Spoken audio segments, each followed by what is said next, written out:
Aquest diumenge, com cada 22 de desembre, se celebra el sorteig extraordinari de Nadal de la Loteria Nacional d'Espanya i encara són molts els santcugatencs que estan aprofitant fins al darrer moment per a comprar els seus dècims.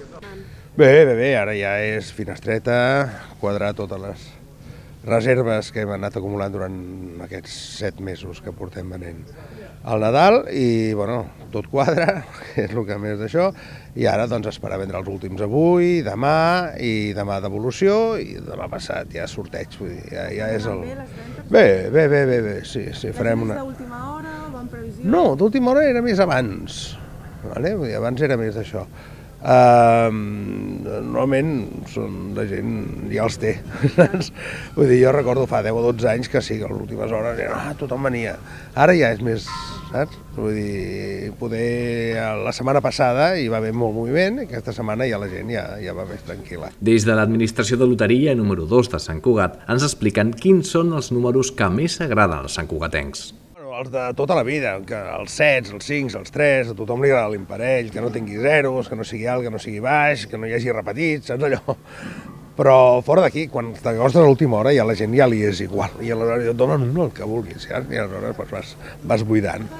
Pela Virarassau ens confessa que li faria especial il·lusió que el primer premi fos pel 81.150, un número que venen en exclusiva exhaurit ja fa mesos i que denominen com el número del poble. A mi m'agradaria donar el número del poble, que és el que em faria més il·lusió, perquè és un número que s'acaba al setembre, que no es ven empreses, no es ven entitats, no se'n fan participacions, no és allò, ha tocat aquest número però tot el té una empresa de no sé quants empleats. No, només a la gent que passa per aquí i el compra. No? Aleshores, clar, aquest seria molt maco de donar. És un número concret que el tenim tot. Aleshores, aquest, ja, és que es va acabar al setembre.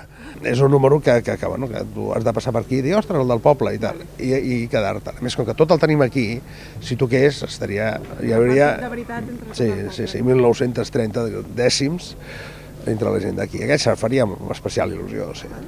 Des del Fanalet del Monjo ens expliquen per què es formaran llargues cues a partir d'aquest 27 de desembre. Les cues de veritat són a partir del 27 fins al monestir, que és perquè la gent el que compra en 7 mesos ho cobra en 10 dies. I aquí tothom va cobrar. Aleshores, si dones molt reintegres i molts premis d'aquests pedrees i tal, aleshores vens més reis, perquè si tu cobres 400 euros, bueno va, doncs dona'm això de reis. I si dones menys, vull dir, això va tant, que hi ha molt pocs dies per vendre els reis, perquè és que és d'aquí res, va molt en funció de la quantitat de premis que donis per Nadal. Per tant, això és una cosa que són vasos comunicats, saps?